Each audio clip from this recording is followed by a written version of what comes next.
রূপে রূপান্তর, সময় কিন্তু জাদুকর। পাপে জয় পাপে ক্ষয়, অতি পাপে মরণ হয়। সময় কিন্তু কথা কয়, আজকে তোমার কালকে আমার। আসসালামু আলাইকুম, কেমন আছেন সবাই? টেস্ট অ্যান্ড টেলস উইথ সালমার একটি নতুন পর্বে আমার ছোট্ট বাগান থেকে অনেক সুন্দর গোলাপের শুভেচ্ছা জানিয়ে গল্প করা শুরু করলাম। শুধু গোলাপ নয়, দু চারটা এমন সুন্দর সুন্দর ফুল ফুটেছে যেগুলো দেখে আমার নিজেরই মন ভালো হয়ে যাচ্ছে। আর সুন্দর ফুল আপনাদের সাথে শেয়ার করব না, তা কি করে হয়? ভিডিও শুরুর প্রথম কথাগুলো পড়েছি কথা কবিতায় তারমিন থেকে, একটা সংগ্রহীত লেখা, সেখান থেকে। তো কথাগুলো বেশ ভালো লেগেছে। গ্রাম বাংলার শ্লোক বলে একটা জিনিস আছে, আমাদের দাদি নানিরা কিংবা তাদের আগে যারা ছিলেন তারা শ্লোক বলতেন। তো এই কথাগুলো খানিকটা শ্লোকের মতন। আসলে জীবনের বিভিন্ন সময় আমরা বিভিন্ন কিছু বলে থাকি যেগুলোর সাথে আমাদের অতীতকালের মানুষদের কথাবার্তার অনেক কিছুর মিল থেকে যায়। অতটা গভীরভাবে আমরা চিন্তা করি না বলে বুঝতে পারি না। তা না হলে এই যে প্রবাদ, প্রবচন, শ্লোক এগুলো আসলো কোথা থেকে বলুন তো? জ্ঞান গর্ভ কথায় কম যায়, একটা পার্সেল ওপেন করছি। আর এই পার্সেলের যে জিনিসগুলো আছে সেটা আমার জন্য খুব বেশি প্রয়োজন ছিল। আসলে ডাইনিং এরিয়ার লুকটা একটুখানি চেঞ্জ করতে চাই। ডাইনিং এরিয়ায় আমার যে নেটের পর্দাগুলো আছে সেগুলো না অনেক পুরনো, প্রায় 18-19 বছর হয়ে গেছে। তো আমি এখন চাচ্ছি সেগুলো ফেলে দিব না, সেগুলোও থাকবে, আবার একটু নতুন করে নেটের কিছু পর্দা দিতে। তো এই নেটের পর্দাগুলো এসেছে রংধনুর সাজ পেজ থেকে। এটা হচ্ছে মারিয়াপুর পেজ, রংধনুর সাজ, লাইফস্টাইল অফ মারিয়া থেকে। মারিয়াপুর পেজে অনেক কিছু আমি নিয়েছি, আমার বিছানার চাদর, তারপর পর্দা, তারপর আমার শাশুড়িকে আমি কোরআন শরীফের কভার দিয়েছি, রুটি রাখার, গরম রাখার জন্য যে বক্সগুলো, অনেক কিছুই আমি আপুর কাছ থেকে নিয়েছি। এবং প্রত্যেকটা প্রোডাক্ট মাশাল্লাহ মাশাল্লাহ খুব ভালো। যেটা ভালো সেটাকে অবশ্যই ভালো বলতে হবে। আমি ভীষণ খুশি আপুর পেজ থেকে জিনিস নিয়ে। তার থেকেও বড় কথা, রিজনেবল প্রাইসে সুন্দর জিনিস পেয়েছি। আজ এই পর্দাগুলো নিয়ে আরও কিছু টুকটাক ছোটোখাটো জিনিস দিয়ে আমার ডাইনিং টেবিলের আশেপাশের অংশটা একটুখানি লুক পরিবর্তন করব, সেটাই ভাবছি। তবে খুব রিজনেবল প্রাইসের মধ্যে আমি আমার আশেপাশের এই অংশটা লুক পরিবর্তন করব। এটার জন্য অনেক বেশি টাকা দিয়ে কোনো কিছুই আমার কিনতে হবে না। সেদিন গিয়েছিলাম মেয়ের স্কুল থেকে আনতে। তো মজার বিষয় হচ্ছে, আজকাল আমার বাসার পাশে যে মাঠটা আছে সেখানে মেলা বসছে প্রতি সোমবার। ওই যে মোহাম্মদপুরের মেলাগুলো আছে না, জাকির হোসেন রোডের মেলা, তাজমহল রোডের মেলা, সেই মেলাটাই এখন আমার বাসার ঠিক নিচে। এত বড় একটা আনন্দের খবর আপনাদের সাথে শেয়ার না করলে কি চলে? আজও কিন্তু সোমবার, আজও মেলা বসেছে। আমার তো আনন্দে মন একদম ভরে গিয়েছে। এখন আর আমাকে দৌড়ে দৌড়ে তাজমহল রোড কিংবা জাকির হোসেন রোডে যেতে হবে না। আজকে একটু ডাইনিংয়ের লুকটা চেঞ্জ করব বলে এই যে হেলেনাপুর কাছ থেকে নেওয়া এই টেবিল ক্লথটা বিছিয়ে দিচ্ছি। আমি বিছাবো কি, ওই যে আমার চলে এসেছে হেল্পার, তিনি এসে শুরু করেছে বাদরামি। আজকাল ও ভীষণ দুষ্টুমি করে, খুব বেশি ছোটাছুটি করে, আর নিচের চোখের পাশে বারবার পা দিয়ে আছড়ে আছড়ে এমন ক্ষত করে ফেলেছে, খুবই দুষ্টু হয়ে গেছে।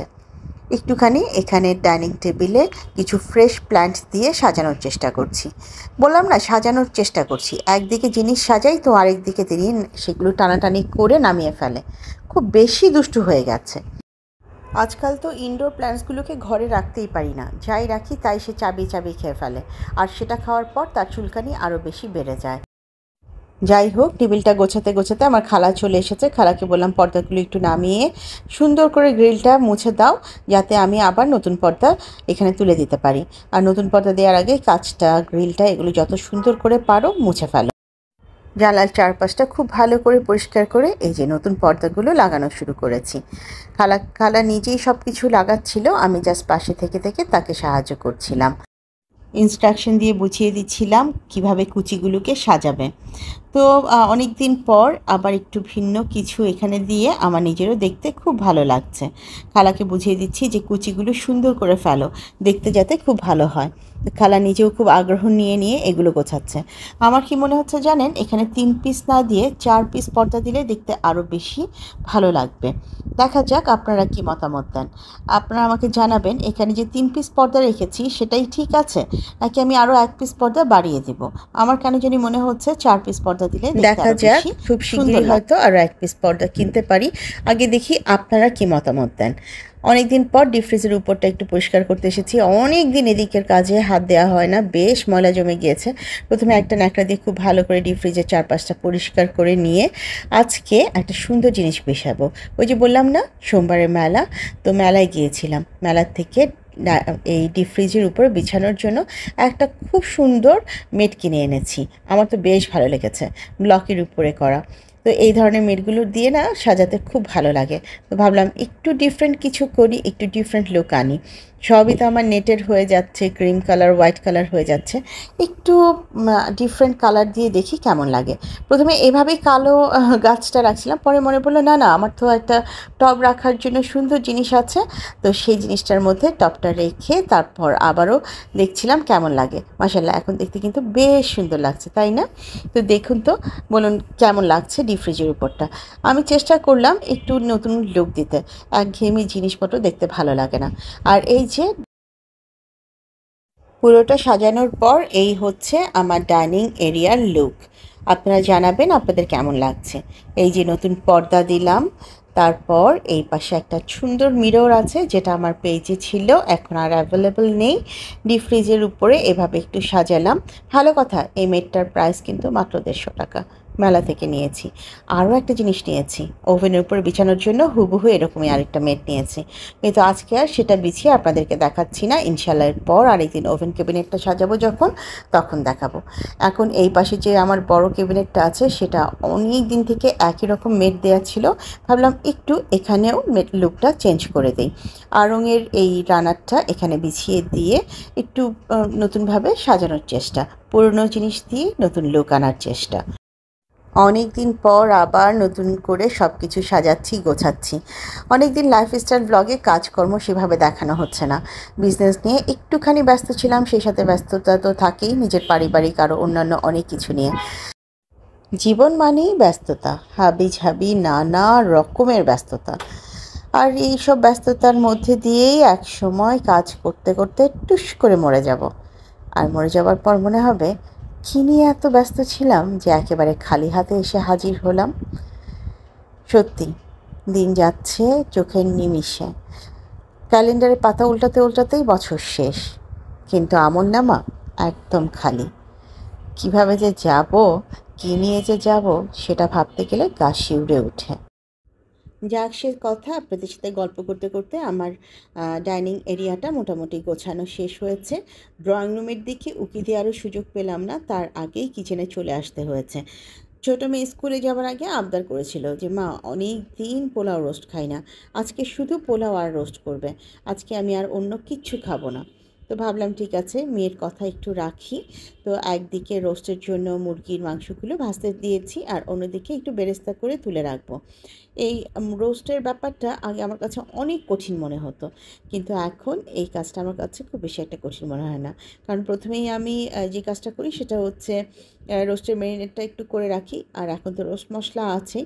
আর সবসময় আমি আমার খালাদেরকে দিয়ে জয়ফল, জয়ত্রী, বাদাম, পোস্তদানা বাটা সব কিছু একসাথে করে বেটে ফ্রিজে রেখে দেই।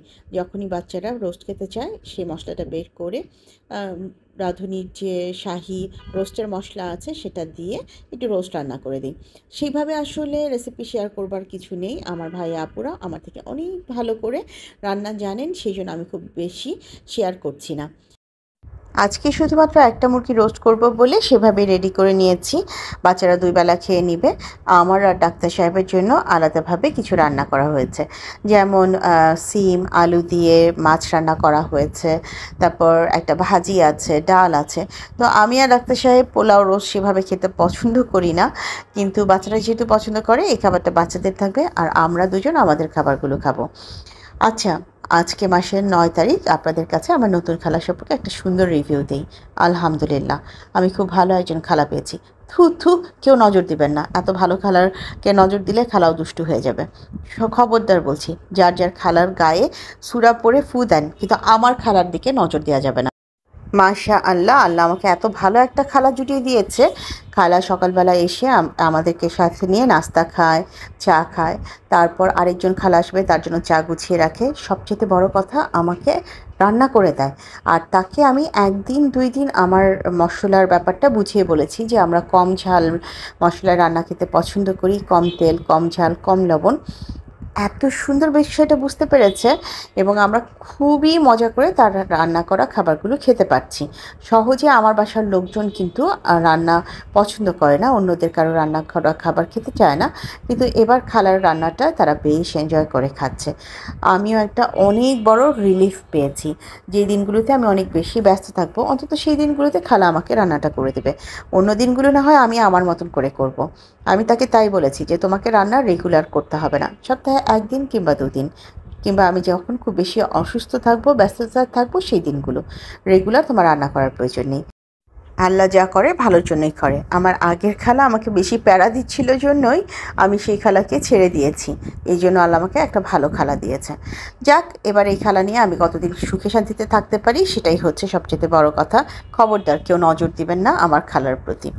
আচ্ছা, এদিকে গল্প করতে করতে রোস্টটা কিন্তু মোটামুটি সব কিছু মশলা কষিয়ে দুধ দিয়ে সব কিছু করে রোস্টটা আমি অলরেডি বসিয়ে দিয়েছি। রোস্টটা হতে থাকুক। আর ওই পাশে আমি এখন পোলাওটাও বসিয়ে দিব। পোলাও বসানোর আগে আমি একদিকে আবার একটুখানি গরম পানি বসিয়ে রাখবো।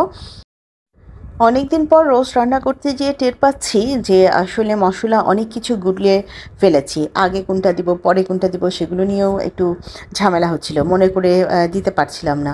আসলে একটা কাজ চর্চায় না থাকলে যেটা হয়, অনেকদিন পর যেহেতু রান্না করছি, একটা দুটো জিনিস এদিক ওদিক হয়ে গেছে, আগেরটা পরে, পরেরটা আগে। যাই হোক, নিজের ঘরের লোকজন যেহেতু খাবে, বিশেষ করে বাচ্চারা খাবে, তারা এগুলোকে অনেক বড় ইস্যু বানাবে না। বাইরের কারো কাছে এগুলো দিতে হলে আমাকে যথেষ্ট চিন্তাভাবনা করে রান্নায় নামতে হতো। আজকে কিন্তু অনেক লম্বা সময় আপনাদের সাথে গল্প করছি। জানি না এখন পর্যন্ত আপনারা আমার সাথে আছেন কিনা। যদি এখন পর্যন্ত সবাই থেকে থাকেন, প্লিজ আপনাদের সবার কাছে একটা ছোট্ট অনুরোধ করছি, ভিডিওর কোনো একটি অংশ যদি আপনাদের ভালো লাগে, কাইন্ডলি লাইক করে ভিডিওটি দেখবেন। আপনাদের একটা লাইক আমাকে আরও এগিয়ে যেতে সাহায্য করে। আর আপনাদের কমেন্ট আমাকে অনুপ্রেরণা যোগায়, আত্মবিশ্বাস বাড়িয়ে দেয় আরও একটি নতুন ভিডিও তৈরি করার ক্ষেত্রে। সচরাচর আমার বাসায় খুব বেশি একটা ঘি খাওয়া হয় না। আজকে খুব সামান্য পরিমাণে ঘি দিলাম। জানি না আমার মেয়েরা টের পাবে কি না। যদি টের পায় তাহলে তো অনেক হইচই করবে। ওরা ঘিয়ের স্মেলটা তেমন পছন্দ করে না, কিন্তু আমার কিন্তু বেশ ভালো লাগে। তো তারপরে সামান্য একটু ঘি দিয়েছিলাম। মোটামুটি তেমন একটা বোঝা যায়নি, বাচ্চারা কোনো কিছু বলেনি, সুন্দর মতন খেয়ে নিয়েছে। তো এদিকে রোস্টটা রান্না শেষ, সেটা অফ করে দিয়ে এখন আমি পোলাও রান্না করতে চলে যাচ্ছি। আমার ছোটোবেলার একটা কথা মনে পড়লো এই ঘিটা দিতে যেয়ে, যে আমার আম্মা মাঝে মাঝে গরম ভাতে, শীতকালে বিশেষ করে গরম ভাতের উপরে ঘি ছিটিয়ে দিত। তারপর বিভিন্ন রকম ভর্তা দিত শীতকালের সকালে। তো সেই খাবারগুলোর যে মজা, এই যুগের বাচ্চারা কি এগুলো বুঝে? আমার বাচ্চাদেরকে এটা দিলে তো তারা জীবনেও খাবে না। প্রথম কথা, সকালবেলা তো জীবনেও ভাত খাবে না, তারপর ঘি খাবে না। কত মানে বাইন্ডিংস যে তারা তৈরি করেছে তাদের খাবারের ব্যাপারে, এত প্যারা কিন্তু আমরা ছোটোবেলায় আমাদের বাবা মাদেরকে দিতাম না।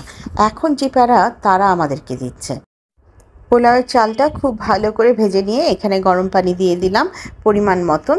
যদিও কখনো একবারে কোনো গরম পানি আমি দিলে সেটা পরিমাণ ঠিক থাকে না, আমি বারে বারে ঢালতে থাকি, দিতে থাকি।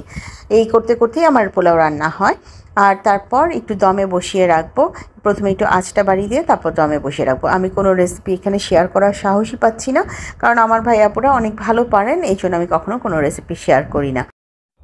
একটু বেশি আছে, রান্নাটা শেষ করে এখন দমে রেখেছি। পোলাওয়ের চালগুলো একটু চেক করে দেখলাম বেশ ভালো সিদ্ধ হয়েছে। ব্যাস, এখন খালি একটু সুন্দর করে ঝরঝরা করে ওলট পালট করে দেব। আর এর উপরে অল্প একটুখানি আমি ঘি দিয়ে দিব এবং বেরেস্তা দিয়ে পোলাও রান্না শেষ। বাচ্চাদের যে মেইন ডিমান্ড ছিল পোলাও এবং রোস্ট, সেটা রান্না শেষ। কাজেই আজকে মতন একদিকের রান্নাও শেষ। এখন চটজলদি টেবিলে খাবার দিয়ে আমি গোসল করে আমার ছোটো মেয়েকে স্কুল থেকে আনতে চলে চলে যাব। নর্মালি শুক্রবারের দিনগুলোতে এই ধরনের খাবার হলে ভালো লাগে, কিন্তু হঠাৎ করে মেয়ে যেহেতু বলে বসেছে যে মা অনেকদিন পোলাও আর রোস্ট খাই না, কাজেই মেয়ের আবদারকে আসলে ফেলে দিতে পারিনি। ছোট দিনের বেলা এত বেশি ঘরে বাইরে দৌড়াদৌড়ি করতে হয়, কোনো একটা কাজ করলেই দেখা যায় চোখের নিমেষে দুপুর গড়িয়ে বিকেল হয়ে যায়। আজকাল প্রতিদিনই দুপুরে খেতে বসি আমি ৩টা থেকে সোয়া ৩টার দিকে। নিজের দিকে তাকালে নিজেরই অবাক লাগে কিভাবে এত দেরি হয়ে যাচ্ছে, কিন্তু কিছু করার নেই। ওই যে সংসারের কাজ, এটা সেটা হাবিজাবি বিভিন্ন রকম কাজে ব্যস্ত থাকি, আর সেই জন্যই দেরি হয়ে যায়। এই যে টেবিলে খাবার দিয়ে দিয়েছি, আর একটু করে বেরেস্তা ছিটিয়ে দিচ্ছি। বেরেস্তা খেতে কিন্তু আমার ভীষণ ভালো লাগে। বিভিন্ন প্রোগ্রামে আগে যখন বেরেস্তা করে রেখে দিই, তখন থেকেই আমি একটু একটু করে মুখে দিয়ে চাবানো শুরু করি। এই যে আমার আর ডাক্তার সাহেবের জন্য এখানে মাছ রান্না করা হয়েছে আলু এবং সিম দিয়ে, আর এখানে ডাল আছে, শাকটা ওভেনে গরম হচ্ছে। তো আমাদের খাবারটাও গোছানো হয়ে গেছে, মেয়েদের খাবারটাও গোছানো হয়ে গেছে। আর এখানে একটু সালাদ করে নিয়েছি শসা, টমেটো আর গাজর দিয়ে। মোটামুটি আজকে দুপুরের খাবার দাবার সার্ভ করা হয়ে গেছে। আর এই যে বাড়তি বেরেস্তাটুকু রয়ে গেছে, বললেন তো এটা এখন কার পেটে যাবে, কে খাবে? আপনারা চিন্তা করতে থাকুন, ততক্ষণে আমিও সাবার করতে থাকি। টেবিলে খাবার সার্ভ হয়েছে, চলে আসুন, সবাই না হয় একসাথে খাওয়া দাওয়া করা যাবে। আমরা এদিকে খাওয়া দাওয়া করে বেশ কিছু কাজ টাজ করে মাগরিবের পরে অন্য একটা জিনিস নিয়ে একটু ব্যস্ত হয়ে পড়েছিলাম। হঠাৎ তাকিয়ে দেখলাম ইউনি খুব গোমরা মুখে কী জানি ভাবছে। এত ডাকাডাকি করছি, ইউনি ইউনি তাকাও এদিকে, পাত্তাই দিচ্ছে না। ওই যে সে তার নিজের মতন করে কী জানি দেখছে, ভাবছে। আর আমরা ব্যস্ত হয়ে পড়েছি ট্রিপল লিঙ্কের এই রাউটারটা নিয়ে। নতুন একটা রাউটার সেট করব, আগে রাউটারটা একটু ডিস্টার্ব করছে, জানি না কেমন হবে। কেউ যদি অলরেডি ব্যবহার করে থাকেন অবশ্যই জানাবেন এটা কেমন রাউটারটা। আর আজকে এ পর্যায়ে থেকে আমি আপনাদের সবার কাছ থেকে বিদায় চাইছি। আমার নতুন বন্ধু, পুরনো বন্ধু, যে যেখান থেকে আমার আজকের ভিডিওটি দেখলেন, যদি ভিডিওটি কোনো একটি অংশ ভালো লেগে যায়, কাইন্ডলি লাইক, কমেন্ট, শেয়ার এবং সাবস্ক্রাইব করে আমাকে এগিয়ে যেতে সাহায্য করবেন। ইনশাআল্লাহ নতুন আরেকটি ভিডিও নিয়ে আপনাদের কাছে খুব শিগগিরই হাজির হব। সে পর্যন্ত সবাই অনেক বেশি ভালো থাকবেন, নিজেদের খেয়াল রাখবেন। আজ এখানেই বিদায় নিচ্ছি।